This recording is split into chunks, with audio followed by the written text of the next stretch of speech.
बोला बोला. काय मुख्यमंत्री महोदय होते त्यावेळेस विचारायचं होतं. आता तुम्ही आम्हाला शेवट ठीक आहे.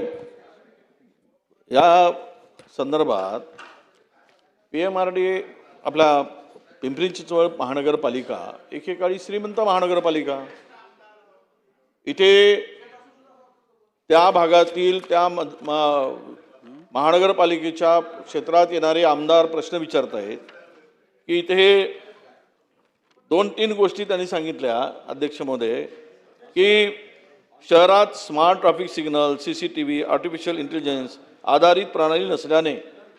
आता मला सांगा, ते पूर्वीचे तिथे आयुक्त होते, प्रशासकीय कारकीर्द होती, सगळ्या असलेल्या या श्रीमंत महानगरपालिकेला कंगाल करून टाकलं त्यांनी. एवढा मोठा भ्रष्टाचार झाला, सगळ्या ठेवी मोडून काढल्या. मी खरं म्हणजे मुख्यमंत्री महोदयांच्या ही वस्तुस्थिती आहे अध्यक्ष महोदय, आणि या साऱ्या गोष्टी केल्या नाहीत. म्हणून मी मुख्यमंत्री महोदयांच्याकडेच प्रश्न मांडणार होतो. आपण राज्यमंत्री म्हणून या त्यांच्या काळातील, शेखर सिंगच्या काळातील जेवढे काही कामं झालेत त्यांचं एक ऑडिट, त्याची चौकशी, आणि या ठेवी ज्या मोडून काढल्या गेल्यात आणि जेवढे होते डिपॉझिट, फिक्स डिपॉझिट सगळ्या होत्या, त्याची विल्हेवाट त्यांनी सगळी लावली. याच्यातले खूप आता प्रश्न होते माझ्याकडे, पण वेळेचं बंधन आहे. पण मी आपल्याला एवढंच सांगतो, मी कधीतरी तो लक्षवेधीच्या माध्यमातून आणेल मग अध्यक्ष महोदयाच्या परवानगीनं. पण मला एक सांगा की हे एवढ्या व्यवस्था करण्यासाठी महानगरपालिकेकडे पैसे नाहीत का? जर आहेत तर हे काम आपण किती दिवसात करणार आहात? अध्यक्ष महोदय, सदस्यांनी कदाचित चुकीचं ऐकलं. मी असं सांगितलं की नवीन ट्रॅफिक सिग्नलची यंत्रणा AIच्या माध्यमातून बसवण्याचं नियोजन चालू आहे.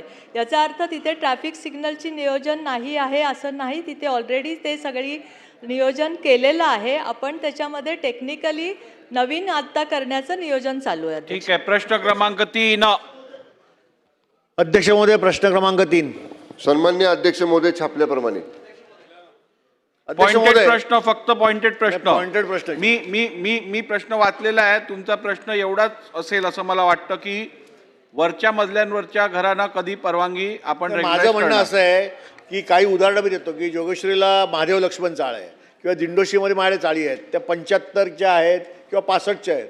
उपनगरामध्ये रिपेरिंग बोर्ड नाही आहे, त्यामुळे यांना लागू होत नाही. आज तिकडे बाजूला SRA होतो, तळबदल्या लोकांना SRAमध्ये घेतात. मग वरच्या मधल्यावरती ज्यांच्याकडे मतदार यादीमध्ये नाव आहे, इलेक्ट्रिसिटी बिल आहे, बाकी सगळे पुरावे आहेत, अशा लोकांना मात्र SRAमध्ये घेतलं जात नाही.